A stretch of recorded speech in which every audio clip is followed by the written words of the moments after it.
আজকে আমি chicken popcorn বানিয়েছি, ছোট বাচ্চাদের প্রিয় একটি স্ন্যাক্স। আমি মুরগির মাংস একদম ছোট ছোট পিস করে আদা, রসুন, গুঁড়া মরিচ, গোলমরিচের গুঁড়া, সয়া সস, পরিমাণ মতো লবণ দিয়ে কিছু সময় ম্যারিনেট করে রেখেছিলাম।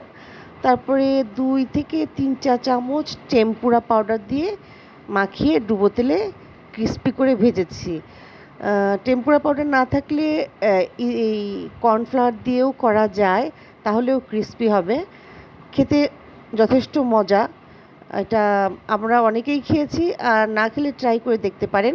খুব বেশি উপাদান লাগে না, বাচ্চাদের অনেক প্রিয় একটা খাবার এবং খুব সহজেই চট করে তৈরি করা যায়।